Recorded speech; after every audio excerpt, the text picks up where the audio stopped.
Hai guys, makasih udah klik. Kali ini kita akan bahas series Korea berjudul A Shop for Killers.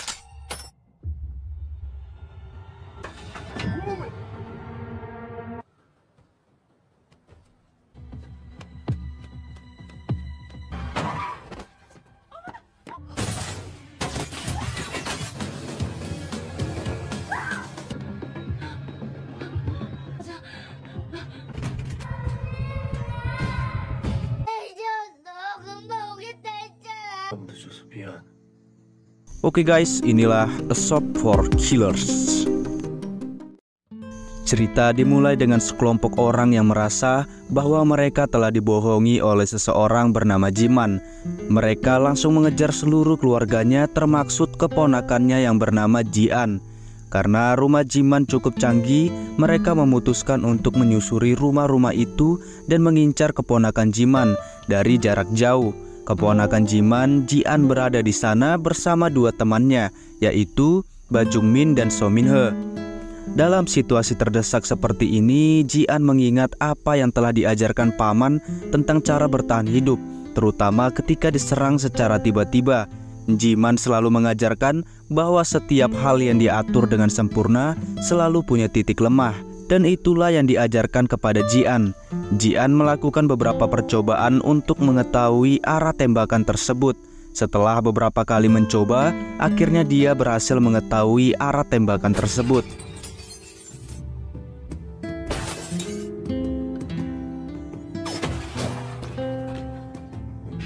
Dengan informasi tersebut, Jian memutuskan untuk berpindah ke tempat temannya. Beruntungnya Jian tidak terkena tembakan dari musuh mereka di tempat baru tersebut. Jian memilih berpindah ke sana karena ada senjata yang telah disediakan oleh pamannya. Beberapa hari sebelumnya, Jian sedang berada di kantor polisi karena memukul seorang pria mesum yang masuk ke toilet wanita. Orang tersebut tidak terima dipukul dan akan menuntut Jian sehingga melapor ke polisi karena penyerangan. Polisi pun meminta Jian untuk memanggil walinya agar bisa berdamai dengan pria mesum itu. Jian menelpon Jiman agar bisa bebas dari masalah yang sedang dihadapinya. Namun Jian terkejut saat mendengar dari telepon yang dihubunginya ternyata suara polisi yang mengatakan Jiman telah meninggal. Ini membuatnya mengingat segala sesuatu yang pernah diajarkan Jiman, terutama Jiman yang memasang pengaman di rumahnya. Mulai pembelian barang-barang anti peluru seperti lemari besi, jendela anti peluru yang awalnya terlihat aneh baginya. Jiman juga memotret identitas Jian dan meminta keponakannya untuk selalu mengingat nomor identitasnya, karena itu dipakai sampai mati. Jian tidak mengerti dengan maksud dari ucapan pamannya, namun Jiman meminta Jian untuk menghafalnya sekarang juga. Itulah kenangan terakhir bersama pamannya. Jian merasa belum sepenuhnya memahami tujuan pamannya meninggalkan barang-barang tersebut dan mencari tahu apa maksud dari semuanya. Ketika di taksi, Jian bertemu dengan teman pamannya Jian. Untungnya sopir taksi tersebut baik dan membantu Jian memberikan kartu namanya jika membutuhkan pertolongannya. Setelah itu Jian sampai di rumah sakit di mana jasad pamannya berada sekarang ini. Ia akan melakukan konfirmasi apakah tubuh yang berada di sana adalah Jiman pamannya. Meskipun Jian masih ragu karena pamannya melakukan bunuh diri, dilihat dari luka di lehernya yang tidak mungkin bisa dilakukan sendiri. Polisi menjelaskan kalau dari hasil rekaman CCTV tidak ditemukan adanya orang yang masuk ke rumahnya, dan besar kemungkinan Jiman mengakhiri hidupnya sendiri. Kecuali kalau Jian menyetujui untuk otopsi, namun Jian menolaknya. Jian kemudian melihat tato di telapak kaki Jiman yang belum pernah dilihat sebelumnya. Lalu teman masa kecilnya Bajungmin yang merupakan ahli IT dan pernah bekerja paruh waktu dengan pamannya datang mengunjungi. Jungmin mengedit foto Jiman untuk pemakaman karena Jian tidak memiliki foto Jiman sendiri. Jungmin juga menjelaskan bahwa dia adalah orang terakhir yang menelpon Jiman sebelum kematiannya, sehingga ia orang pertama yang dihubungi polisi. Pamannya ditemukan di kamar mandi dan Jungmin akan membantu membersihkannya. Setelah itu Jian berada di rumah duka dan menyambut teman-teman pamannya yang mendatangi rumah duka. Jian dibantu oleh paman taksi dan ia memberitahu siapa saja yang mengirimkan buket bunga. Tetapi ada satu orang bernama Lohan yang mengirimkan buket bunga, tetapi paman taksi itu tidak mengenalinya. Saat Jungmin membersihkan kamar mandi Jiman, dia menemukan bercak darah di laci kamar mandi tersebut. Ternyata ia menemukan handphone Jiman yang masih model lama. Kembali ke rumah duka, teman-temannya membicarakan mengenai pekerjaan Jiman. Ada yang mengatakan kalau Jiman adalah anggota gangster tawon. Ada juga yang bilang Jiman anggota BIN. Lalu si supir taksi menghampiri mereka dan memarahinya. Ia mengungkit kalau bukan karena bantuan Jiman, mungkin dirinya dan teman-temannya akan meninggal. Ayahnya dulu mengalami kebangkrutan dan ingin mengakhiri hidupnya dengan mengajak si supir taksi dan adiknya dengan menghirup asap arang. Namun saat itu Jiman datang dan membawakan uang untuk mereka bayar hutang. Teman-temannya setelah mendengar cerita si supir taksi langsung sedih. Sementara itu Jiman telah dikremasi dan Jian telah merelakan kepergian pamannya. Meskipun masih penuh pertanyaan di kepalanya. Sebelum melanjutkan perjalanan, Jian memutuskan untuk merokok sebentar. Dan si supir bus yang perawakannya tinggi besar membantu menyalakan api. Ia menjadi bahan pembicaraan teman-teman Jiman karena raut wajahnya yang tidak sedih, dan mereka juga mengira mereka tidak dekat. Setelah di rumah, Jungmin langsung pamitan setelah membersihkan kamar mandi Jiman. Jian mengatakan bahwa setelah merasa agak tenang, dia akan mengajak Jungmin makan bersama nanti. Saat di dalam, Jian teringat kenangan bersama pamannya di setiap ruangan. Jian telah tinggal bersama Jiman selama lebih dari 10 tahun setelah ditinggal oleh kedua orang tuanya. Dalam kesedihannya yang tak terbendung, Jian menangis karena merasa bersalah tidak tahu apa yang terjadi pada pamannya. Dia merasa bahwa Jiman mungkin menyembunyikan sesuatu dan tidak ingin merepotkannya karena selama ini ia berpura-pura menjadi orang kuat. Jungmin datang lagi karena ia lupa menyerahkan telepon yang ditemukannya. Dan melihat Jian yang sedang menangis, awalnya Jungmin ingin pergi, tapi Jian memintanya untuk menemaninya karena dirinya sedang sedih. Setelah itu Jungmin memberitahu Jian bahwa dia menemukan handphone itu di kamar mandi. Meskipun Jian tidak pernah melihat pamannya menggunakannya, Jungmin menjelaskan bahwa kemungkinan besar handphone itu digunakan Jiman untuk bekerja, mungkin sebagai handphone sekali pakai. Tiba-tiba Jian melihat ada pesan dari seseorang yang telah mentransfer uang dalam jumlah besar. Jian terkejut dengan uang sebesar itu. Berapa banyak selang air yang dijual pamannya? Karena selama ini Jian hanya tahu kalau pekerjaan pamannya menjual selang air untuk perkebunan. Mereka berdua terkejut dengan temuan ini. Mereka lalu mengecek situs jualan pamannya. Ternyata situs tersebut awalnya adalah situs pertanian, tetapi di baliknya ada situs jual beli senjata. Ada juga tulisan di aplikasi jualan yang diperbaiki oleh Jungmin. Jian menyadari bahwa tulisan itu sangat mirip dengan tato di kaki pamannya yang dilihatnya di tempat pemakaman. Mereka terkejut ketika mendapat pesan yang muncul dari seseorang yang mengaku sudah membayar barangnya, namun tidak dikirim. Jian kemudian membalas pesan kalau ia akan mengembalikan uang orang itu karena toko akan ditutup setelah pemiliknya meninggal. Yang mengejutkan, orang tersebut mengatakan kalau Jiman meninggal, maka Jian juga harus meninggal. Jian kaget kenapa orang ini mengetahui namanya. Setelah itu mereka dikejutkan lagi oleh kedatangan tamu yang tidak dikenal, So Min-he yang mengaku sebagai guru bahasa Cina Zhong Jiman. Jian sendiri tidak tahu bahwa pamannya belajar bahasa Cina. So Min-he memiliki senjata di tas belakangnya dan dia memaksa masuk meskipun Jian mengatakan bahwa pamannya tidak berada di rumah. Cerita flashback ke 7 tahun yang lalu. Ketika Jian masih kecil, ini adalah pertemuan pertama Jian dengan Jiman yang sudah tidak pulang ke rumah orang tuanya selama sekitar 8 tahun. Jiman disambut oleh ibu, kakaknya dan iparnya yang merupakan ibu dari Zhong Jian. Meskipun ada interaksi tipis-tipis antara mereka, Jian senang akhirnya memiliki seorang paman. Namun kegembiraan itu tidak berlangsung lama. Setelah kedatangan tiba-tiba Jiman, ibunya tiba-tiba meninggal dunia. Ini memicu perdebatan antara kakak dan Jiman. Jiman mencurigai bahwa ada sesuatu yang aneh dengan kematian ibunya dan perlu dilakukan autopsi. tetapi kakaknya menolak karena ibu mereka memiliki penyakit parah dan sudah divonis dokter tidak mempunyai harapan hidup yang lama. Setelah itu, Jian kecil tidak sengaja menjatuhkan abu neneknya, dan orang tua Jian meminta Jiman untuk membawa Jian pergi dari rumah duka karena masih mengurus acara duka ibunya dan bisa menjaga Jian di rumah saja. Setelah Jiman pergi, datanglah seseorang yang mengaku sebagai teman lama Jiman yang datang ke rumah duka, dan ia mencari keberadaan Jiman yang tidak tampak di sana. Jiman kemudian mendapat telepon dari seseorang di handphone jadulnya dan bertanya tentang telepon misterius tersebut. Jian meminta Jian untuk tetap di rumah karena dia akan mengunjungi orang tua Jian. Jiman menjanjikan bahwa temannya akan datang untuk menjaga Jian, namun jangan dibukakan pintunya jika orang tersebut tidak bisa menjawab teka-teki dari Jian. Lalu Jian kecil memberikan teka-teki beserta jawabannya kepada pamannya. Kemudian beberapa saat ada seseorang datang membunyikan bel pintu. Jian kecil bertanya apakah itu teman pamannya yang seperti yang ia janjikan. Jian merasa bahwa sesuatu tidak beres, terutama ketika teman Jiman tidak bisa memberikan jawaban atas tebak-tebakan yang ditanyakan. Namun tiba-tiba orang itu bisa membuka pintunya. Jian pun merasa ketakutan dengan kejadian itu.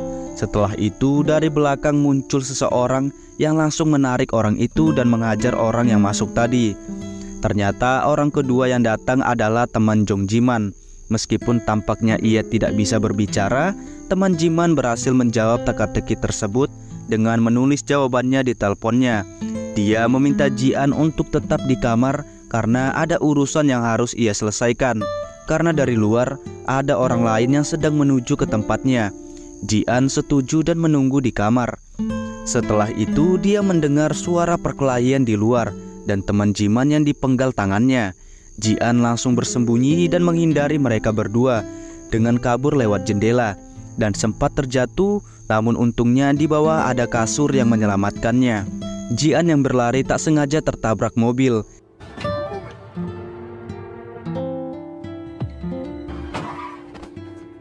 Dia kemudian dibawa ke rumah sakit dan untungnya Jian selamat dari kejadian itu. Malam harinya saat tidur, Jian bermimpi bertemu dengan Heina yang membawa tangan teman pamannya yang meninggal dan mendekatinya. Jian kecil pun ketakutan dan setelah itu ia menyadari bahwa dia sedang bermimpi.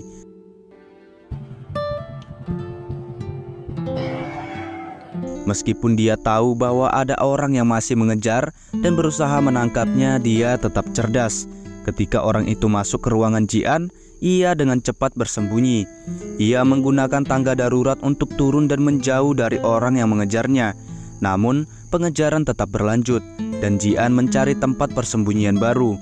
Akhirnya dia memutuskan untuk masuk ke kamar mayat sebagai tempat persembunyian terakhirnya. Di dalam dia menemukan kalau jenazah yang ada di sana adalah ibunya sendiri. Orang yang mengejarnya juga masuk ke dalam. Mengetahui bahwa Jian berada di sana, Jiman tiba-tiba muncul dan berhasil mengalahkan kedua pengejar itu. Ia pun menyelamatkan Jian. Jiman melihat keponakannya dengan kasihan, mengangkatnya dan membawanya pulang. Setelah kejadian itu, Jian resmi pindah ke rumah Jiman karena keluarganya sudah tidak ada lagi dan dia hanya memiliki Jiman sebagai pamannya. Meskipun Jian telah mengalami banyak kejadian traumatis, Jiman meminta Jian untuk tetap kuat dan tidak akan memanjakannya seperti yang dilakukan oleh orang tuanya. Jiman memperhatikan Jian dengan penuh perhatian.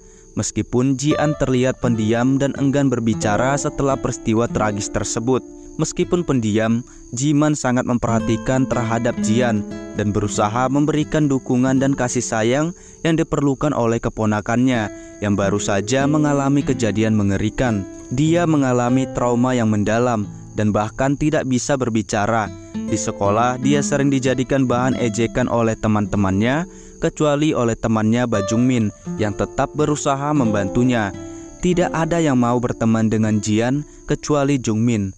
Suatu hari ketika Jiman terlambat menjemput Jian pulang sekolah, Jian marah dan ngambek sehingga Jiman terus membujuknya untuk naik ke mobil. Walaupun hujan lebat, Jian tetap enggan naik. Jiman meskipun sabar akhirnya meninggalkan Jian di sana. Namun ketika Jian tetap berusaha mendekati Jiman, hubungan mereka semakin rumit. Jian dan Jiman hidup seperti orang asing satu sama lain. Meskipun Jian terus mencoba untuk mendekati Jiman, Jiman terlihat menjauh dan tidak terlalu memperhatikan Jian. Suatu hari guru Jian memberitahu Jiman bahwa Jian kesulitan dalam menjalani kehidupannya di sekolah, terutama karena teman-temannya yang tidak suka padanya. Namun Jiman hanya mengatakan bahwa masalah tersebut harus diselesaikan oleh Jian sendiri. Perlakuan teman-temannya di sekolah semakin menjadi-jadi. Mereka mengunci Jian di gudang dan meninggalkannya sampai malam. Tidak ada yang tahu bahwa Jian berada di sana. Di dalam gudang, Jian melihat Heina lagi membawa tangan temannya Jiman. Mendapati situasi sulit ini, Jian akhirnya memanggil-manggil nama Jiman. Dan ini adalah kali pertama Jian berbicara setelah sekian lama. Adegan menyentuh antara Jian dan Jiman memang membuat perubahan dalam hubungan mereka, memberikan harapan baru bagi Jian. Jiman merasa bangga dengan kemajuan keponakannya yang akhirnya mau berbicara lagi setelah sekian lama, dan hubungan mereka semakin dekat kembali. Kembali ke Minhe, setelah tidak diizinkan masuk oleh Jian, dia pergi dari rumah Jiman. Jian dan Jungmin kemudian memeriksa situs tersebut dan menemukan 4 kode berbeda yang dijual. Kode merah untuk pembunuh, kode ungu untuk mata-mata, kode kuning untuk kru pembersih, dan 1 kode yang tidak dijual yaitu kode hijau yang merupakan admin atau operatornya. Kejutan terjadi ketika nama Jong Jiman dan Jong Janjin muncul di kode hijau. Namun tiba-tiba rumah mereka bergetar dan mereka menemukan bahwa dinding pagar rumahnya sudah hancur akibat ditembak oleh drone. Pada saat drone itu menembak kaca-kaca rumah, ajaibnya kaca itu tidak pecah, dan semua itu ternyata merupakan sistem lindungan yang dibuat oleh Jiman untuk melindungi rumah mereka. Tembakan dari drone-drone itu sulit ditembus, dan hal ini menambahkan lapisan keamanan bagi rumah Jiman dan Jian. Musuh-musuh mereka semakin cerdas dalam upaya mereka untuk menembus sistem keamanan rumah Jiman. Drone-drone tersebut kemudian menembakkan sebuah benda yang melekat di jendela rumahnya, yang ternyata benda itu adalah bom yang akhirnya meledak dan menghancurkan kaca-kaca di jendela, sehingga drone itu bisa masuk ke dalam rumah. Jian dan Jungmin harus bersembunyi untuk menyelamatkan diri karena drone mengincar mereka. Jungmin berusaha melindungi dirinya dengan bersembunyi di kamar dan lemari besi anti peluru yang dibuat oleh Jiman. Namun musuh berhasil merusak lemari besi tersebut, meningkatkan ketegangan dalam situasi tersebut. Berkat kepandaian Jian dan tindakan cepatnya, mereka berhasil menghancurkan drone yang hampir membahayakan mereka. Musuh-musuh ini tampak memiliki motivasi dan alasan tertentu untuk menargetkan Jiman dan keluarganya. Mereka membentuk kelompok dan memiliki kode-kode tertentu yang terkait dengan aktivitas yang dilakukan oleh Jiman. Mungkin mereka merasa dikhianati atau dibohongi oleh Jiman, yang bisa jadi memiliki hubungan atau transaksi bisnis yang rumit dengan mereka. "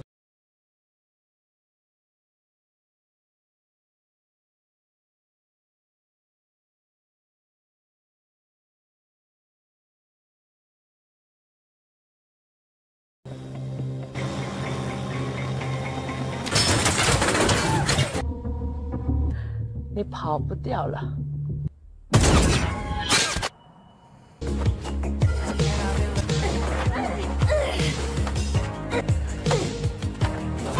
Kita kembali sejenak ke masa lalu ketika Jian berusia 17 tahun.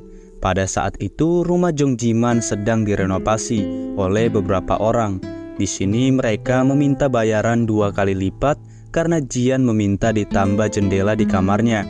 Akhirnya Jiman menyetujui perjanjian dengan mereka, sehingga sementara waktu mereka bisa tinggal di tempat lain. Jiman mengatakan ke Jong Jian kalau ia memilih untuk pergi ke Gunung Jirisan sebagai tempat tinggal mereka sementara. Jian merasa kaget dengan pilihan dari pamannya yang tidak biasa, yaitu di gunung. Selama perjalanan, Jiman tiba-tiba demam membuat Jian khawatir. Jian mengatakan lebih baik mereka menginap di hotel atau berkemah di tempat yang bagus dan tenang, bukan pergi ke gunung. Tiba-tiba Jiman mengeluarkan peta dan memberitahu Jian untuk pergi ke suatu tempat, di mana ada suatu tempat yang bisa mereka gunakan untuk meminta bantuan. Karena tidak ada sinyal telepon, Jiman juga memberikan ketapel kepada Jian untuk melindungi diri dari babi hutan atau hal lainnya. Jian pun mulai melakukan perjalanan sesuai peta yang diberikan pamannya, yang ternyata ini merupakan bagian dari rencana Jinman, yang pura-pura sakit dengan meminum obat dari temannya dan pura-pura tidak ada sinyal padahal sekarang ia sedang menelpon temannya. Jian pun sampai di tempat yang dikatakan pamannya, yang mungkin saja di tempat itu ada sebuah telepon. Namun ketika ia membuka pintunya, dia menemukan sesuatu yang tak terduga. Beberapa serigala yang selama ini sering muncul dalam mimpinya atau dalam halusinasinya tiba-tiba berada di dalam dan membuat Jian ketakutan. Akhirnya Jian berhasil mengalahkan beberapa serigala tersebut dengan ketapel yang diberikan pamannya. Jian mengingat kata-kata pamannya yang mengatakan apapun yang terjadi harus dihadapi, dan yang tidak menggonggong adalah serigala yang paling kuat. Jian pun berhasil mengalahkan serigala tersebut. Yang tak lama setelah itu pamannya muncul dalam keadaan baik-baik saja. Setelah kejadian itu mereka langsung pulang. Jian khawatir dengan keadaan pamannya dan bertanya tentang keadaannya yang tadi sakit dan sekarang tiba-tiba sehat. Pamannya bilang mungkin alam menyembuhkannya dan dia cocok dengan alam dan sembuh dengan seketika.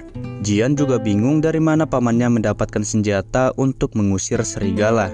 Pamannya bilang kalau dia meminjamnya dari temannya yang bernama Pasin. Jian juga bingung kenapa pamannya hanya memberi ketapel dan bukan senjata itu. Jiman bilang kalau Jian belum bisa memakainya. Keesokan harinya Jian mulai berlatih menembak, meskipun sebelumnya dia hanya berlatih menggunakan ketapel. Zhong Jiman datang dengan senjata asli dan memperkenalkannya kepada Jian. Jiman bilang senjata itu bagai pisau bermata dua, bisa digunakan untuk menyerang orang dan bisa digunakan untuk melindungi diri atau untuk menyelamatkan teman-temannya. Kembali ke masa kini di mana Jian mencoba menyadarkan Jongmin yang sedang ketakutan bahwa semuanya akan baik-baik saja. Mereka berdua keluar dari kamar itu dengan pintu lemari besi sebagai pelindung. Tetapi tiba-tiba drone yang tersisa terus mengejar mereka. Minhe yang saat itu ingin meninggalkan rumah Jiman menyadari Jian sedang dalam bahaya, dan dia berusaha menyelamatkannya karena Jian pasti sudah terdesak ketika drone tersebut mengejar mereka berdua. Tiba-tiba drone tersebut berhenti bergerak dan mati total. Mereka bingung dengan apa yang terjadi.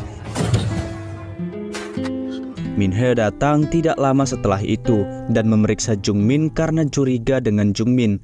Namun pada saat diperiksa Jungmin tidak terdeteksi karena tidak ada apapun di pergelangan tangannya. Minhe kemudian membius Jungmin, membuatnya pingsan. Kedatangan Minhe membuat Jian bingung dan ia tidak mau mendengarkan penjelasan darinya. Kemudian Minhe memeriksa pergelangan tangan Jian dan menemukan bahwa Jian memiliki kode hijau yang hanya dimiliki olehnya dan pamannya Zhong Jiman. Minhe menceritakan kepada Jian bahwa dia akan melindunginya dan menceritakan seluruh kejadiannya.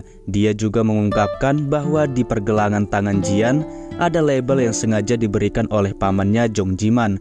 Dari dulu, Jian sudah dilindungi oleh mereka, termasuk orang-orang yang mengganggu Jian selama ini. Semua akan dihabisi oleh mereka karena Jian adalah kode hijau yang hukumnya wajib untuk dilindungi. Semuanya telah dipersiapkan oleh pamannya untuk melindungi keponakannya.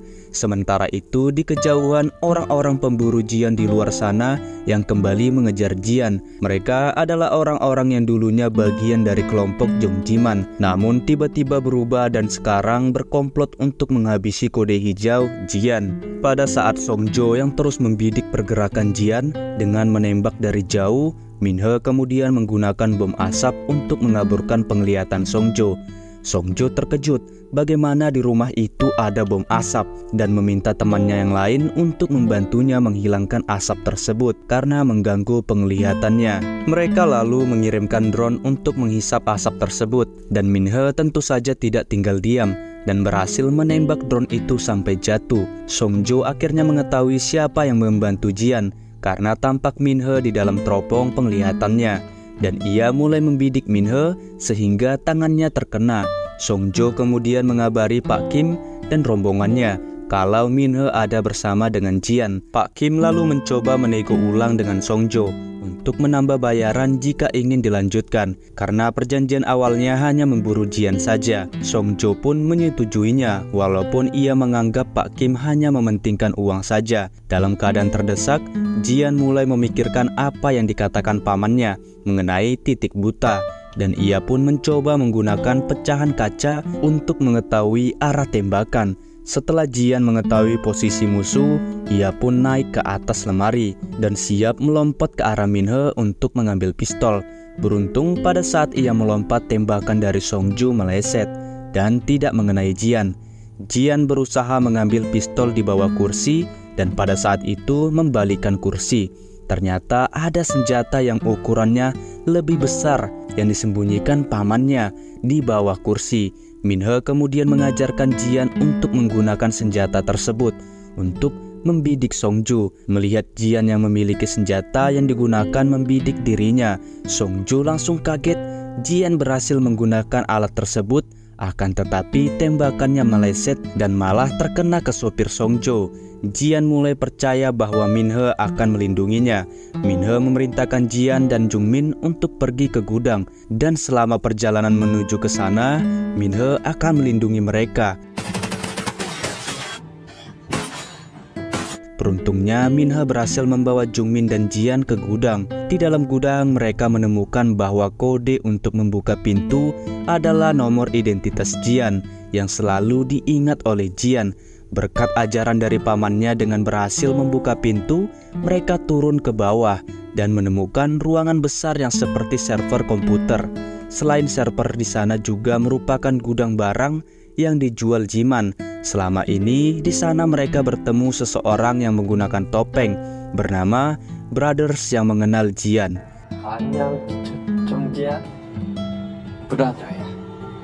Sementara itu musuh-musuh Jiman juga berhasil masuk ke gudang.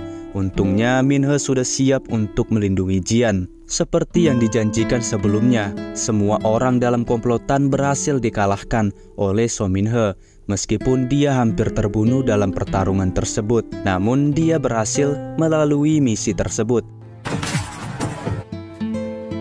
Sekarang kita kembali pada saat Jiman menjadi saksi di pengadilan.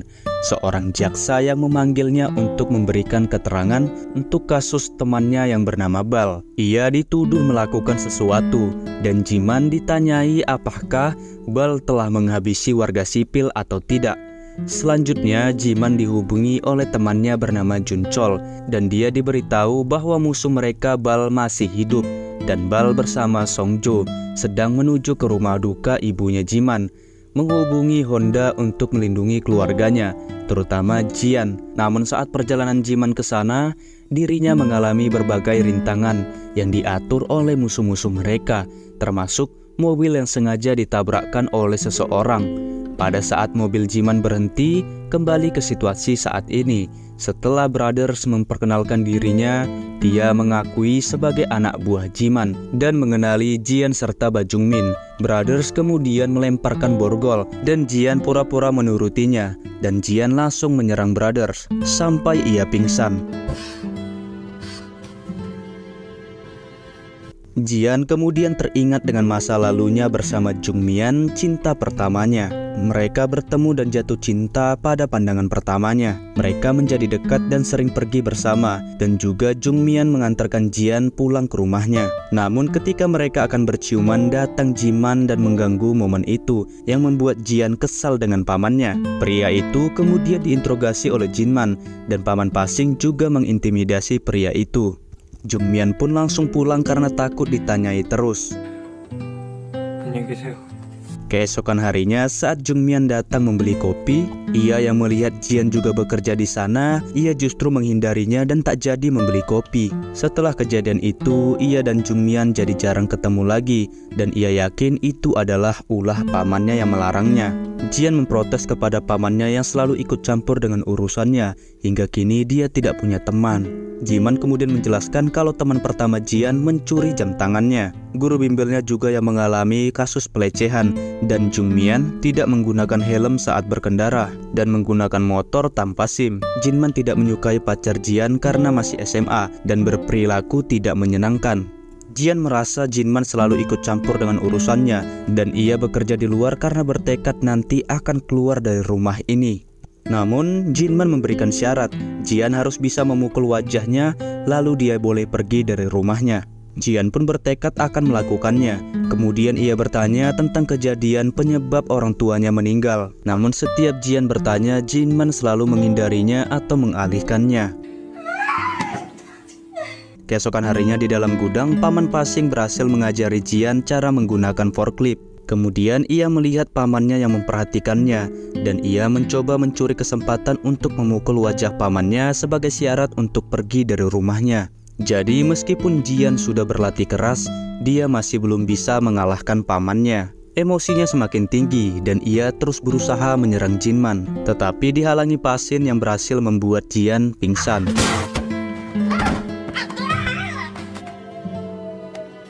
Akhirnya setelah kejadian itu, Jian meminta tolong kepada Pasin untuk melatih kemampuan bela dirinya agar dia bisa mengalahkan Jinman. Meskipun awalnya Pasin menolak, namun ia tetap butuh uang, dan akhirnya mereka menjalin kesepakatan untuk berlatih. Pasin mulai melatih Jian setiap hari. Jian pun berlatih keras untuk bisa mengalahkan Jinman. Namun walau sudah punya kesempatan untuk memukul wajah Jinman, ia tetap belum berhasil. Meskipun kemampuannya sudah meningkat secara signifikan, kemampuan Jian sudah meningkat sangat drastis sejak awal latihan hingga sekarang.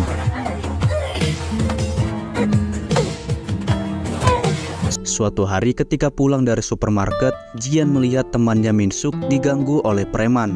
Jian mencoba membantunya, namun Minsuk langsung meninggalkannya bersama dengan preman yang mengganggunya. Preman itu tampak menyepelekan Jian. Tanpa mereka sadari, Jian sudah jago bela diri. Satu persatu mereka dikalahkan oleh Jian. Yang tersisa tinggal hanya satu preman yang memakai senjata.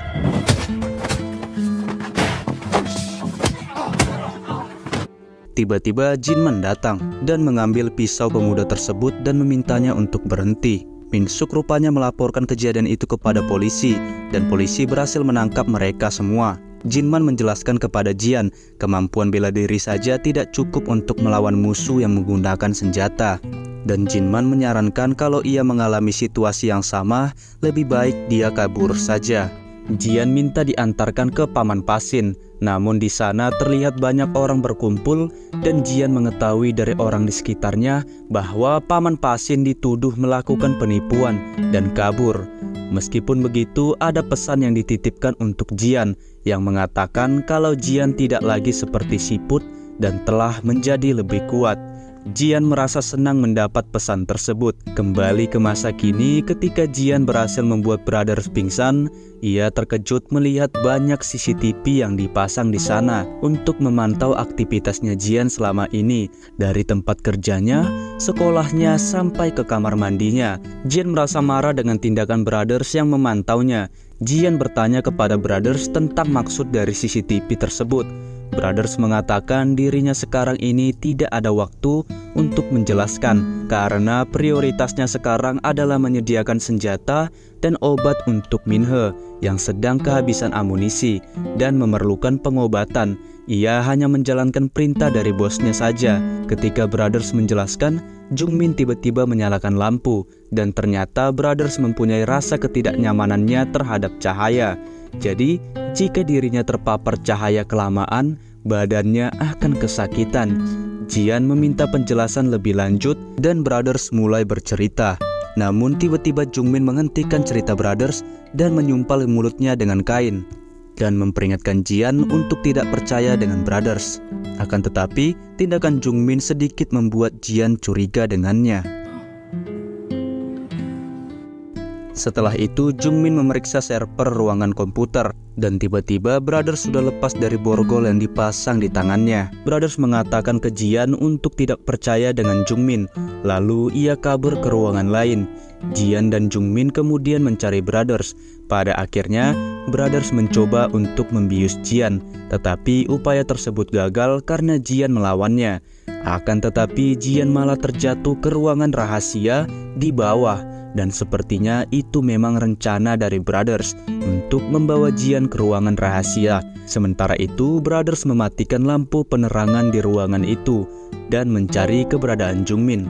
Setelah mengatasi Jungmin, Brothers memberikan bius kepadanya dan mengikatnya untuk memastikan tidak ada gangguan lebih. Lebih lanjut, mulut Jungmin juga dibekap untuk memastikan dia tidak dapat berbicara. Sedangkan Jian di dalam ruang rahasia melihat tindakan Brothers yang membius dan mengikat Jungmin di CCTV.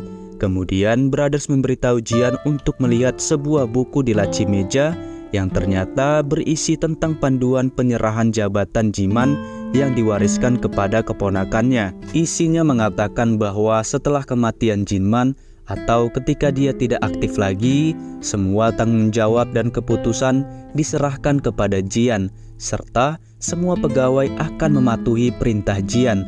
Jian diminta untuk menandatangani perjanjian tersebut jika dia menyetujuinya untuk menggantikan posisi pamannya, dan dia setuju. Jian kemudian memberikan perintah pertamanya untuk mengeluarkannya dari ruangan tersebut. Setelah keluar, Jian meminta Brothers membebaskan Jungmin. Namun Brothers menolak untuk melepaskan Jungmin. Apapun akan dilakukannya kecuali permintaan melepaskan Jungmin. Jian menanyakan alasan kenapa Brothers tidak mau menuruti perintah yang satu ini. Menurut Brothers, kematian Jinman dikarenakan oleh perbuatan Jungmin. Akan tetapi, akhirnya Jungmin dibebaskan dari ikatannya oleh Brothers. Namun Jungmin malah menyerang Brothers yang membuat Jian mengarahkan senjatanya ke arah Jungmin. Jungmin terkejut karena Jian malah membela Brothers dan menurutnya ia sudah dihasut pikirannya oleh Brothers. Jian kemudian dihadapkan kebingungan harus melepaskan yang mana karena Brothers dan Jungmin saling menyalahkan dan membuat dirinya tidak tahu harus memilih yang mana. Brothers memberitahu Jian bahwa Jungmin menghapus semua bukti untuk melindungi dirinya sendiri, dan Brothers juga mengatakan Jinman sebagai sosok yang tidak mungkin bunuh diri. Jian kemudian disuruh oleh Brothers untuk melihat file sebagai bukti perkataannya. Ketika Jian ingin memeriksa file tersebut, Jungmin melarangnya, dan bisa saja pada saat Jian mengeklik, pintu gudang itu terbuka dan kelompok pemburu itu bisa saja masuk ke sini. Ia mencoba mempengaruhi pikiran Jian dengan mengatakan bahwa dirinya yang menyelamatkan Jian ketika dia masih kecil. Pada waktu itu dikurung di sekolah, ia memberitahukan posisi Jian kepada pamannya. Hal ini membuat Jian semakin bingung dan ragu terhadap siapa yang harus ia percayai. Jian kemudian teringat dengan masa lalu ketika ia meminta izin untuk memelihara kucing yang diberi nama Doni. Pamannya menyetujui Doni bisa dipelihara, tetapi Jian harus berani mengambil resiko atas keputusannya jika sesuatu terjadi kepada Doni dan tidak boleh menyesalinya.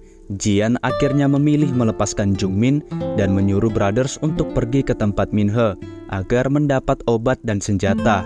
Brothers menuruti perkataan Jian dan memberikan kacamata khusus kepada Jian sebelum ia pergi.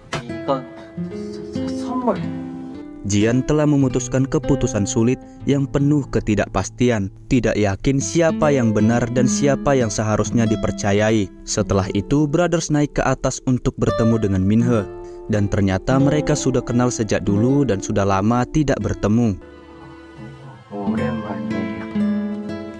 Setelah itu, Jungmin berterima kasih kepada Jian karena telah memilihnya dan ia langsung memeluknya. Namun tiba-tiba Jungmin menyuntikkan obat bius kepada Jian dan mengatakan kepada Jian dia adalah salah satu orang yang mengurung Jian di dalam gudang.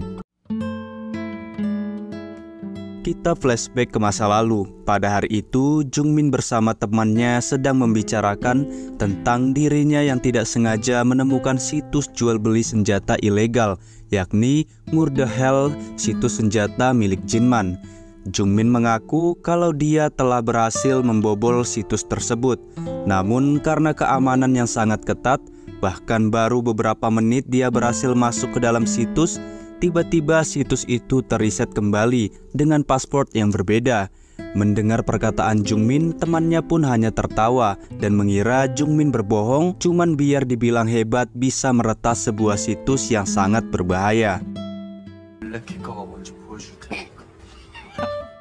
Namun setelah mereka pulang ke apartemen, tiba-tiba di lantai bawah ada seorang pria asing yang sedang merokok di pinggir jendela, yang dimana pria ini adalah salah satu musuh Jinman yang waktu lalu datang ke pemakaman, yakni si kembar. Namun karena Jungmin mengira dia warga baru di sana, ya sudah, Jungmin pun lanjut menuju kamarnya.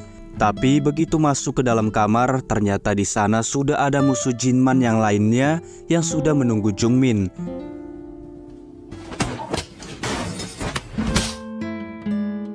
Ternyata mereka datang menemui Jungmin karena mengetahui kalau ia pernah berhasil meretas situs Murder Help milik Jinman. Mereka pun memaksa Jungmin dan temannya untuk kembali meretas situs tersebut. Dan jika tidak berhasil, dalam waktu beberapa menit maka mereka akan tewas. Hingga ketika waktu sudah hampir habis, ternyata Jungmin membuktikan kalau dia memang benar-benar bisa meretas situs Murder Help.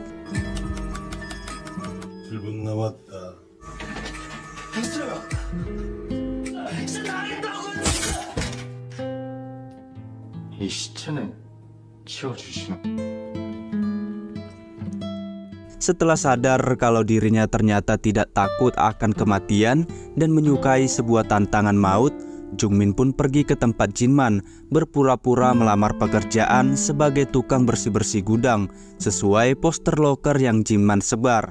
Tanpa curiga, Jinman menerima Jungmin untuk bekerja di tempatnya, dan setiap kali Jinman keluar dari gudang, Jungmin mulai beraksi mencari bukti-bukti.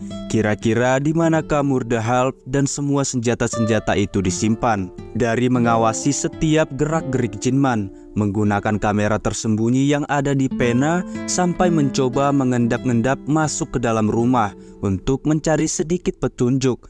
Namun tanpa disadari, ternyata gerak-gerik Jungmin juga sudah dipantau oleh Jinman.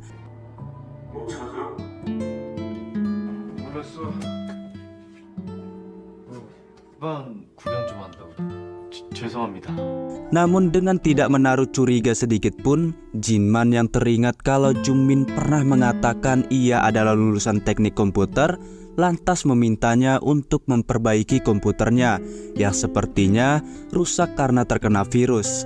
Tentu kesempatan ini pun langsung Jungmin ambil untuk meretas komputer milik Jinman. Entah Jinman sadar atau tidak kalau Jungmin adalah seorang penyusup, namun ia masih terlihat tenang tanpa rasa curiga sedikit pun, dan membiarkan Jungmin memperbaiki komputernya sembari membereskan pekerjaannya di gudang. 네. 별거 아니네.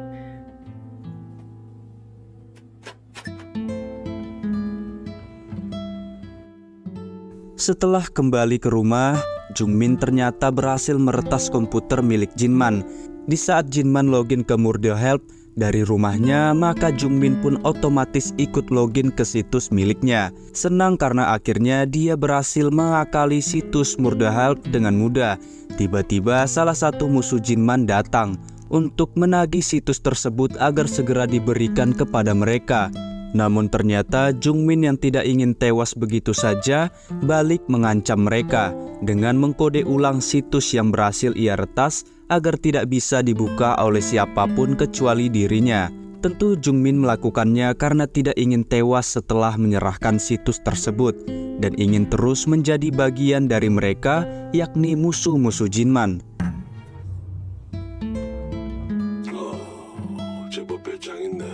이렇게 나 이용해 먹고 죽이면 도로 못 되는 거야.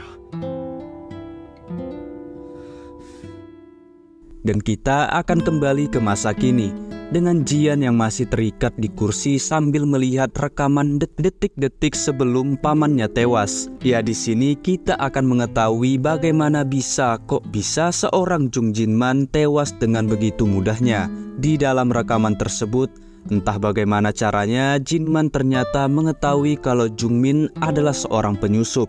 Karena tidak ingin tewas, Jungmin pun mengancam Jinman akan membunuh Jian, yang katanya berhasil mereka tangkap dan sekarang ada di tangan musuh-musuhnya.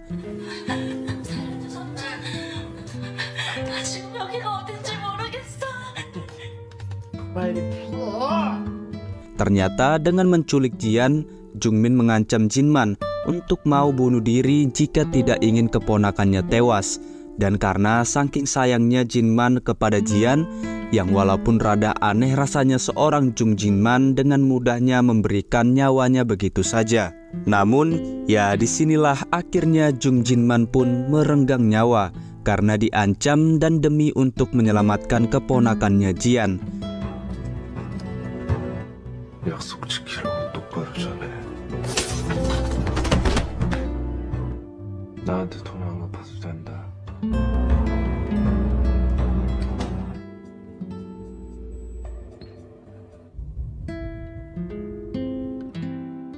Namun ternyata semua ancaman itu hanyalah palsu. Yang rupa-rupanya suara Jian yang minta tolong hanyalah sebuah rekayasa atau deepfake yang dibuat oleh Jungmin. Entah bagaimana caranya Jung Jinman bisa dengan mudahnya tertipu dengan suara rekaman palsu sampai-sampai merelakan nyawanya. Tapi di sini setelah mengetahui cara Jungmin membunuh pamannya, Jian malah tertawa dan mengatakan kalau Jungmin juga bodoh mau menuruti permintaan organisasi Babylon yang selama ini dia pikir ada di pihaknya. Karena dari awal saat mereka mencoba membunuh Jian, Jungmin yang selalu ada bersamanya pun berkali-kali hampir terbunuh oleh mereka, orang-orang Babylon yang katanya adalah pihaknya. Dari sinilah Jian percaya apapun yang dilakukan Jungmin ujung-ujungnya dia juga pasti akan dibunuh setelah misi mereka selesai. Kalaupun orang-orang dari Babylon akhirnya musnah, tentu Jungmin juga tidak akan bisa kemana-mana karena orang-orang yang melindungi Jian sebagai kode hijau pasti tidak akan membiarkan Jungmin pergi begitu saja dan pasti mereka akan membunuhnya.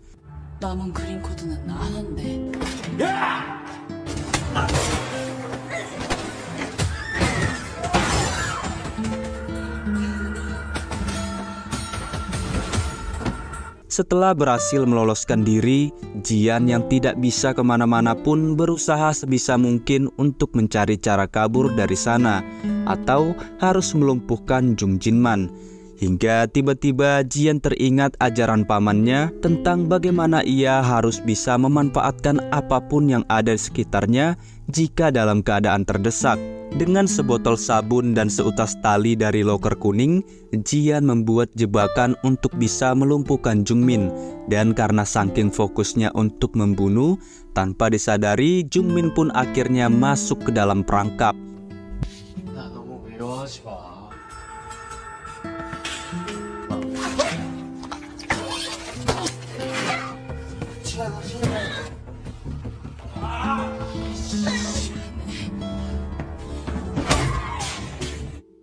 Di luar gudang, Brother dan Minhee yang berhasil selamat sudah sangat kebingungan bagaimana caranya menghadapi puluhan orang yang ada di luar sana dengan sisa amunisi yang hanya tinggal sedikit.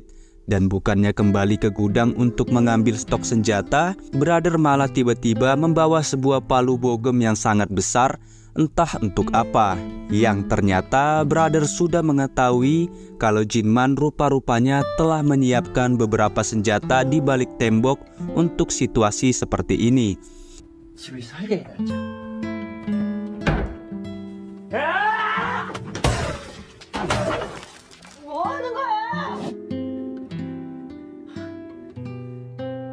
Sementara itu, 1 kilometer jauhnya dari rumah, ternyata Sungju dan rekan-rekannya sedang mempersiapkan serangan baru dengan menggunakan sebuah robot, di mana robot ini memiliki kecerdasan yang sangat hebat dan dilengkapi menggunakan senjata-senjata yang sangat muktahir.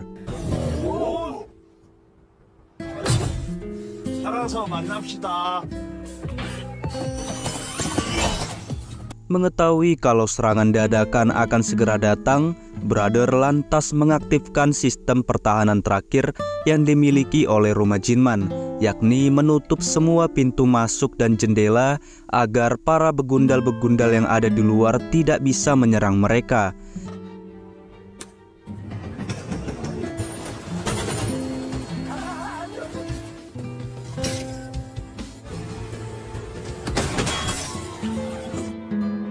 Sambil menyaksikan Minhee dan Brother dari CCTV, Jian mulai ragu dan tidak tahu harus berbuat apa. Setelah melihat kembali buku panduan Murderhell, ternyata pamannya telah memberikan dua pilihan kepada Jian. Yang pertama, jika Jian tidak ingin terlibat dengan pertarungan sengit ini dan ingin kabur, maka Jinman sudah menyiapkan identitas baru untuknya dan juga uang yang cukup agar Jian bisa menjalani hidup baru di luar sana. Sementara jika Jian ingin membantu rekan-rekan pamannya yang sedang berjuang, yakni Minhe dan Brother, maka Jian harus membaca buku panduan yang ada di halaman terakhir yang sudah disiapkan oleh Jinman, dan dari sini semua keputusan ada di tangan Jian.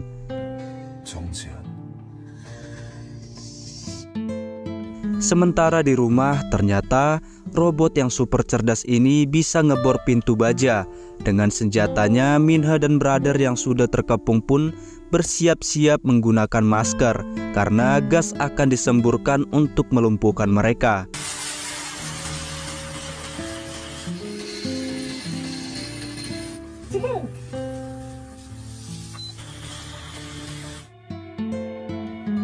Peperangan dan adu tembakan pun tidak bisa dihindarkan dari jarak yang sangat dekat. Hingga saat Minhe sudah terpojok, ternyata Jian datang memutuskan untuk membantu mereka. Padahal bisa saja Jian kabur dengan identitas barunya. Dan yang akhirnya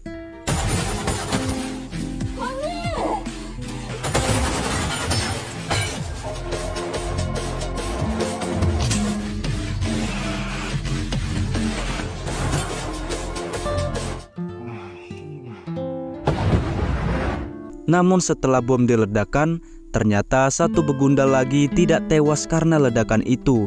Karena Minhe sudah terluka parah, mereka pun tidak bisa lagi melindungi Jian. Dengan semua ilmu bela diri yang sudah ia pelajari, Jian berusaha melawan dengan mengeluarkan semua jurus-jurusnya untuk bisa membungkam si begundal.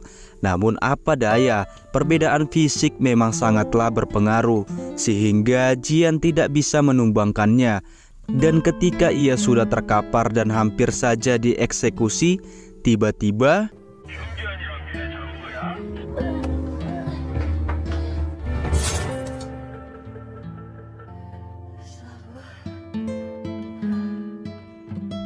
ya, ternyata Pasin datang tepat waktu dan berhasil menyelamatkan Jian.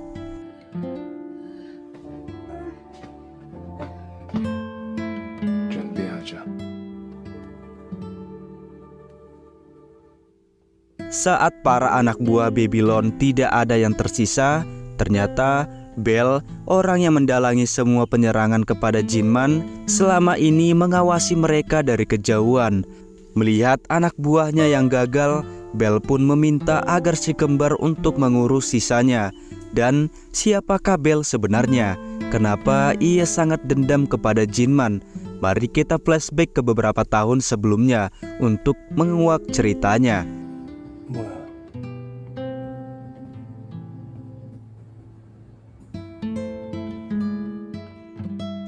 Semua dimulai saat dahulu Jinman masih menjadi seorang pembunuh bayaran kelas elit.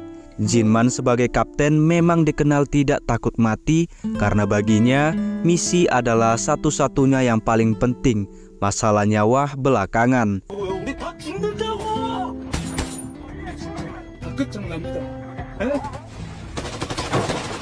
Dan pada malam itu mereka sedang mendapatkan tugas untuk mengawal seorang pengusaha kaya raya dan membawanya kembali ke Korea. Namun di tengah jalan mereka dihadang oleh beberapa gangster dan pemberontak yang hendak membunuhnya. Dan dahulu sebenarnya Jinman, Pasin, Sungjo, Bell dan orang-orang yang saat ini menjadi musuh mereka ternyata adalah rekan satu tim. Namun di saat misi malam itu semua mulai berubah. Saat Bell membuat ulah yang walaupun mereka adalah seorang pembunuh bayaran, tapi misi mereka sebenarnya resmi dan harus selalu mengikuti aturan dari pemerintah.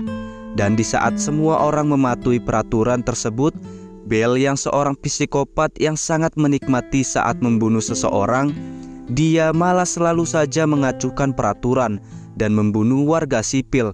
Bahkan saat perbuatannya itu kepergok oleh rekan sesama timnya, Sungjo dan Bell pun tidak segan-segan untuk membunuh rekannya tersebut. 그럼 얘는 형님이 설마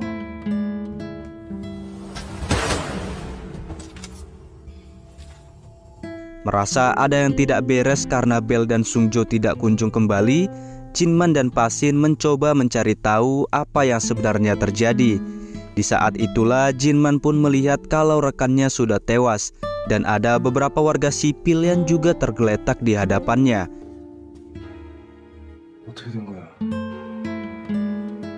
Namun dengan piciknya, Bell dan Sungjo mencoba membodohi Jinman dengan mengatakan mereka tidak tahu apa-apa tentang kejadian itu karena saat sampai di sana rekan mereka sudah tewas, begitu juga dengan warga sipil. Tapi kebohongan Bell tidak bisa ditutupi kala tiba-tiba ada seorang bocil yang datang membawa senjata menodong mereka dan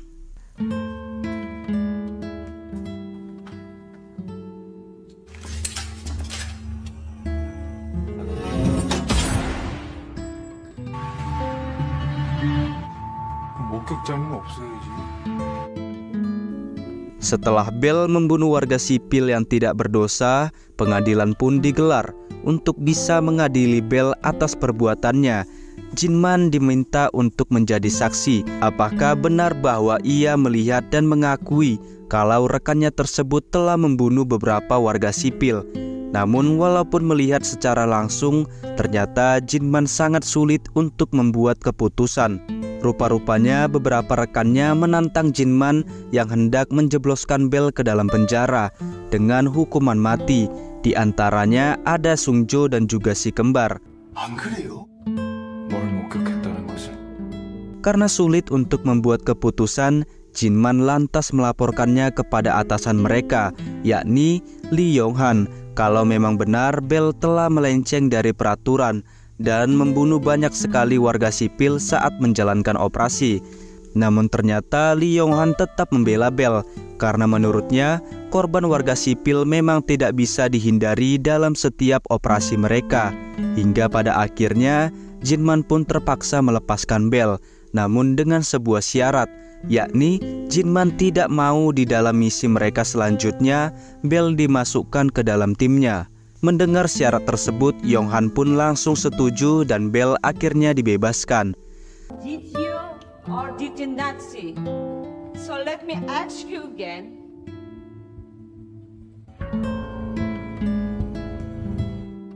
I didn't.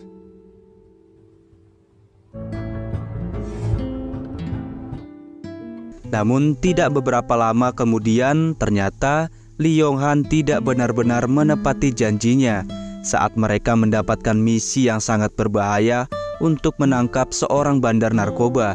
Ternyata Bell tetap dimasukkan ke dalam tim Jinman. Pasin yang berpihak kepada Jinman pun juga jengkel melihat tingkah laku Sungjo dan si kembar yang tidak mau menuruti perintah Jinman sebagai kapten. Namun saat Pasin benar-benar sudah siap mati melawan Sungjo dan si kembar, ternyata mereka lebih takut gertakan Bell ketimbang Jung Jinman. 그래, 나 오늘 죽어라. 다신 앉아.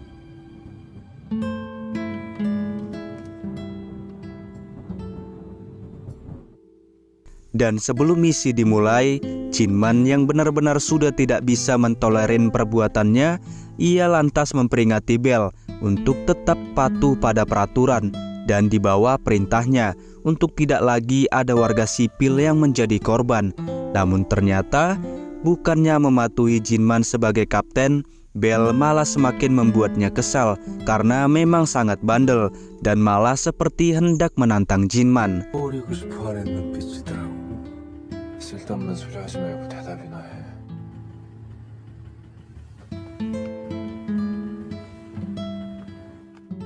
Hingga sampai saat misi sudah dimulai, benar saja ketika Jinman dan Pasin berusaha menangkap hidup-hidup sang bandar narkoba, di tempat lain ternyata Bell, Sungjon dan yang lainnya kembali melanggar peraturan dan membunuh semua warga sipil yang terlihat.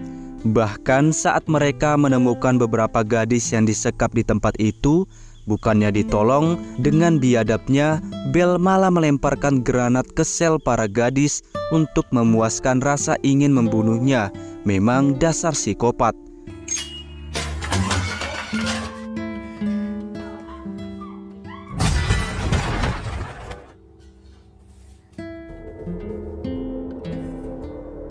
Mendengar ada ledakan hebat, Jinman pun segera menuju ke sumber ledakan untuk mencari tahu, dan setibanya di sana, Jinman yang melihat kalau Bell sudah benar-benar sangat kelewatan, ia pun menodongkan pistolnya untuk segera mengeksekusi Bell saat itu juga. Namun sampai beberapa detik kemudian, ternyata Jinman masih ragu untuk membunuhnya, bukan karena takut, tapi memang dia tidak bisa untuk membunuh rekannya sendiri, walaupun itu seorang Bell yang sangat psikopat. 당겨봐. 팀장한테 뭐 해달라는 뜻이냐?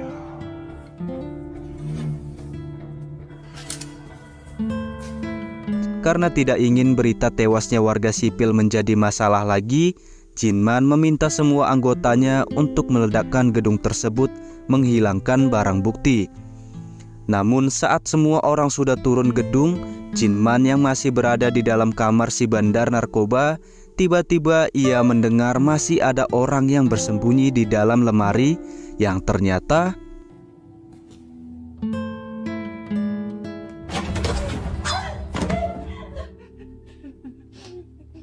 ya, rupa-rupanya dari sinilah awal mula Jinman bertemu dengan Minhe. 想杀我，就看你动手。 Setelah memasang semua bom di setiap sudut gedung, mereka pun segera meninggalkan tempat itu dengan membawa si bandar narkoba. Namun Jinman meminta mereka untuk pergi terlebih dahulu, sementara ia akan tetap berjaga di sana sampai gedung itu benar-benar hancur.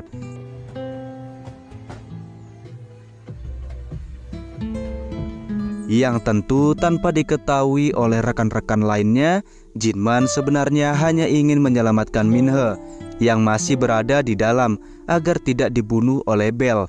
Namun ketika Jinman baru saja mencoba membawa Minhe keluar, ternyata Bell masih berada di sana dan mempergokinya.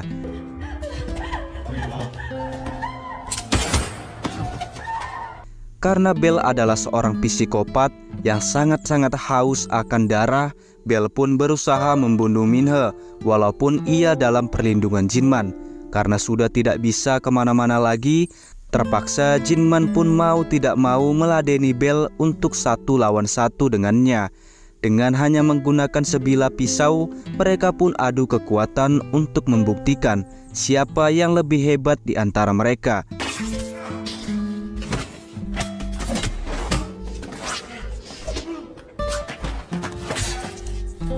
Namun setelah beberapa kali serangan, ternyata Jinman tidak mampu untuk mengimbangi Bell.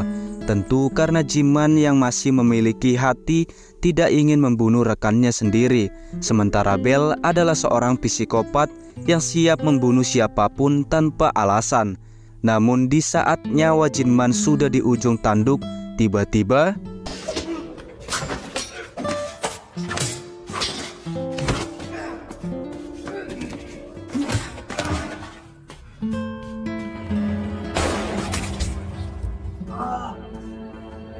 beruntung Minhe yang ternyata masih berada di sana berhasil menembak mata Bell.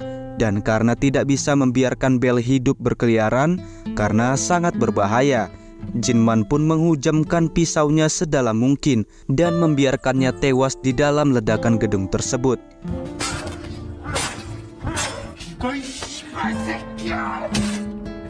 내가 네 가족.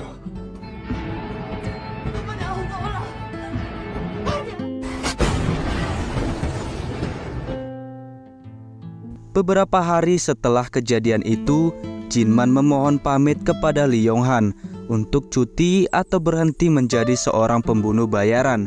Tentu alasannya sudah jelas, karena Jinman capek dengan pekerjaan tersebut dan sudah tidak bisa lagi bekerja sama dengan Kapten Lee Yong-han yang mengkhianatinya.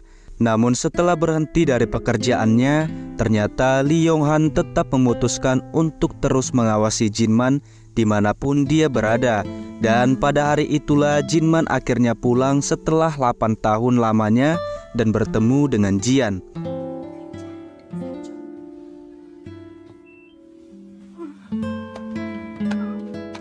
너는 이름이 뭐야? 지안, 정지안.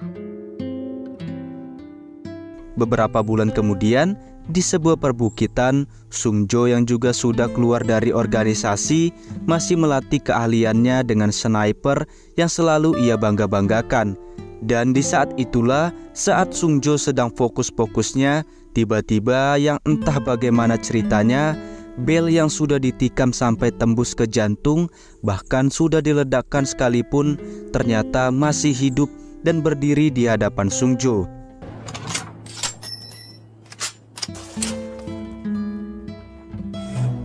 Masih belum diceritakan bagaimana caranya Bel bisa selamat. Yang jelas dari sinilah awal mula Jinman dan juga keluarganya diincar oleh Bel untuk membalaskan dendamnya.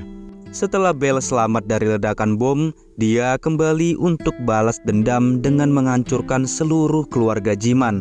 Lalu dari sinilah terbongkar jika kematian ibu Jinman dan kedua orang tua Jian merupakan ulah Bel dan anak buahnya.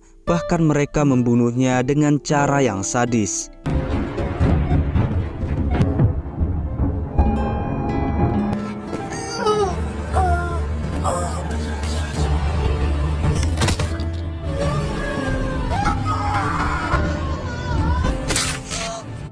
Kembali ke masa sekarang, setelah menghabisi Kuma, Jian dan Pasin membawa Minhe ke kamar untuk diobati. Di tempat lain, Brother menemukan sebuah ruang rahasia, tapi dipenuhi jebakan dengan terciumnya bubuk misyu. Dirinya pun memberitahukan itu. Jian dan kawan-kawan yang akan pergi ke ruangan perbelanjaan melewati jalan tersebut. Sementara di ruang perbelanjaan, terlihat Jungmin yang baru sadar dan berhasil melepaskan dirinya. Dia pun merasa marah terhadap kelompok Babylon yang tak peduli terhadapnya dan mencoba meretas kembali sistem Murder Help guna memberi pelajaran terhadap mereka.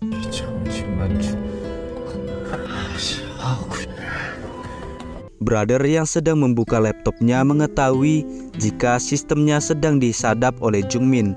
Minhe yang mendengarnya pun merasa kesal karena dirinya tak dari awal saja membunuh Jungmin.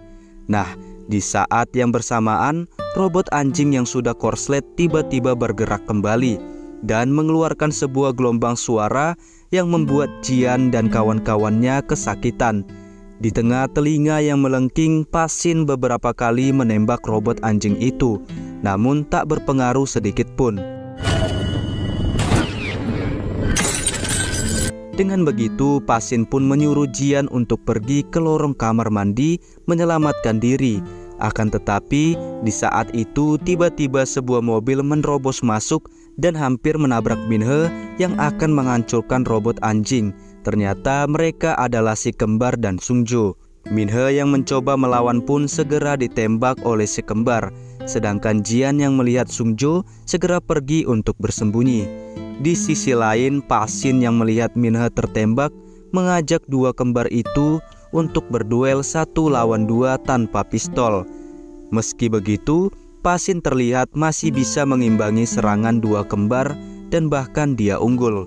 Kembali ke ruang lain, Sungjo mencari Jian yang bersembunyi di sebuah kamar. Saat Sungjo mencoba mencari di bawah ranjang, tiba-tiba Jian melakukan serangan. Namun tentu saja serangan itu bisa diatasi dengan mudah oleh Sungjo. Tapi dari belakang datang Brother memukul kepala Sungjo. Walaupun itu hanya geli-geli saja baginya, Brother pun mencoba menghalangi Sungjo dan menyuruh Jian untuk kabur. Namun sayang, Brother bukan tandingan Sungjo dan harus tertembak olehnya. Ketika Jian melewati tempat Pasin, si kembar melihatnya dan mencoba menangkap Jian. Namun Pasin dengan menggunakan bingkai foto mengait leher salah satu si kembar hingga meninggal. Jian pun kembali disuruh kabur oleh Pasin. Sedangkan si kembar yang satunya terlihat murka terhadap Pasin karena telah membuat saudaranya pergi ke neraka. Dia pun membabi buta menembaki Pasin. Di sisi lain, Jian pergi ke gudang untuk bersembunyi dan dia kebingungan harus melakukan apa. Tapi saat melihat sebuah senjata, Jian mencoba memberanikan dirinya dengan menampakkan dirinya di depan Sungjo sambil menodongkan senjata tersebut. Melihat itu, Sungjo tak takut sedikit pun. Bahkan dia mencoba memprovokasi Jian dengan menyebutkan tentang kematian orang tuanya. Di saat suasana lagi tegang-tegangnya, tiba-tiba terdengar seseorang datang ke tempat tersebut. Jian dan Sungjo pun refleks bersembunyi, dan yang datang ternyata si Jungmin. Di sana Jungmin yang kesal dan frustasi ngomel-ngomel sambil menembakkan senjata AK-14. Tapi ketika pelurunya habis, Sungjo keluar dan membuat Jungmin yang tadinya sok keren menjadi gemetar. Nah, Sungjo yang pusing mendengar bacotannya tanpa basa-basi langsung membacok Jungmin tepat di ubun-ubunnya hingga meninggal. Di sisi lain, Jian telah pergi ke ruang perbelanjaan. Tapi saat mencoba membuka gembok tempat senjata, Sungjo sudah masuk juga ke sana. Dengan begitu, Jian pun segera bersembunyi untuk mengelabui Sungjo dan mencoba membuat jebakan. Sedangkan Sungjo yang mengetahui jika Jian berada di tempat itu, mencoba memakai kacamata khusus dan menempelkan alarm jebakan di beberapa tempat. Jian pun terkena ledakan dari jebakan itu dan membuat posisinya ketahuan. Adu tembakan pun tak terelakkan hingga Jian kehabisan peluru. Tapi untungnya dia menemukan senjata yang pelurunya berceceran dan Jian segera kembali bersembunyi. Di tempat lain, si kembar yang sedari tadi mencari Pasin tak sengaja menemukan jalan rahasia yang terdapat jebakan di dalamnya. Lalu dengan brutalnya si kembar menendang pintu rahasia itu dan duar, meledak dan dia menyusul saudaranya ke neraka. Kembali ke tempat perbelanjaan, Jian memancing Sungjo ke tempat jebakan yang telah dirinya buat. Ia menyeruduknya memakai mobil barang yang kerasukan banteng gila. Tapi Sungjo menghindar dan tepat sesuai rencana Jian, dia pun terkena ledakan dari jebakan alarmnya sendiri dan terpental tepat mengenai jebakan Jian yang sudah dibanjiri bensin. Jian pun tanpa ragu menembak bensin itu yang membuat si Sungjo terbakar dan menjerit kesakitan.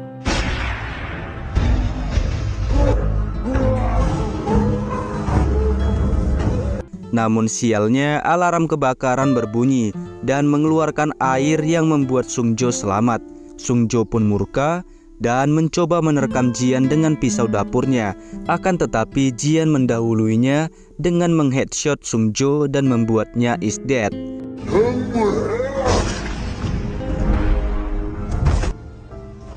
Di ruang lain ternyata Brother masih hidup. Ia selamat karena memakai jaket anti peluru. Brother pun segera ke ruang perbelanjaan untuk menemui Jian. Di sana Brother mencoba memperbaiki pusat murder help yang sudah diretas oleh Jungmin. Namun tak sengaja dirinya menemukan beberapa kode merah yang bergerak ke tempat tersebut, yang artinya para pelanggan atau mitra murder help berdatangan ke tempat tersebut untuk memburu Jian. Melihat itu, Jian pun segera membuat rencana dengan mengambil kapak lalu memenggal kepala Sungjo. Sementara di ruang lain, Pasin dan Minhe yang sudah babak belur mengetahui jika musuh tak henti-hentinya berdatangan. Pasin dan Minhe pun menunggu kedatangan mereka di tempat itu. Nah, di gedung terlihat para penjahat itu sudah bergerak masuk. Tapi mereka dikejutkan dengan Brother yang membawa pesan dari Jian. Jian pun dari pusat perbelanjaan mengumumkan jika dirinya pemilik baru murder help dan menawarkan hadiah kepada mereka yang merupakan pelanggan murder hell. Dia juga mengatakan telah membunuh Sungjo dengan memperlihatkan potongan kepala yang dibawa oleh Brother. Jian menggertak musuh dengan menyebutkan posisi mereka yang telah diketahui. Jian pun memberikan pilihan kepada mereka untuk pergi dari tempat itu dan akan membayar mereka dengan jumlah yang sama dengan yang diberikan kelompok Babylon. Selain itu, dia juga akan memberikan diskon di toko murder hell. Namun sebaliknya, jika mereka tetap kekeh ingin menangkap dan mengambil alih tempat tersebut, maka Jian akan membuat nasibnya seperti Sungjo. Mendengar itu, mereka pun takut, ngeri, dan memutuskan untuk pergi dari tempat itu karena keuntungan yang mereka dapat jauh lebih banyak. Melihat itu, Jian menghela napas, lega karena rencananya berhasil. Kemudian dari ruang atas Pasin melihat jika mereka sudah pergi. Tapi saat kembali ke kamar, terlihat Minhe yang sudah nyungsep dengan senjata yang perlahan jatuh dari tangannya. Nah, apakah Minhe mati? Kita lihat saja nanti. Tapi kalau menurut Mimin masih nggak mungkin mati. Lanjut, di pusat perbelanjaan terlihat brother yang baru kembali dari atas, langsung tepar dan lemas karena rencana Jian tadi membuat hidupnya di ujung tanduk. Setelah Jian pergi ke atas melihat-lihat kondisi rumahnya, dan di sana dia tidak menemukan Pasin dan Minhe. Ia pun keluar dengan perasaan campur aduk, tak percaya dengan apa yang terjadi. Jian pun berteriak sekencang mungkin untuk meluapkan emosinya. Di saat itu tiba-tiba terlihat sebuah bus yang mengarah ke rumahnya. Jian pun berlari menghampiri bus itu dan berteriak sambil menodongkan senjatanya. Bus itu pun berhenti dan terlihat seseorang keluar mendekati Jian. Dia mengatakan jika dirinya seorang cleaning service Jiwon alias cleaning service khusus membersihkan mayat. Dia juga mempunyai kode kuning yang artinya mereka berada di pihak Jian. Setelah itu dari dalam bus keluar beberapa orang dan langsung membersihkan mayat-mayat yang ada di rumah Jian.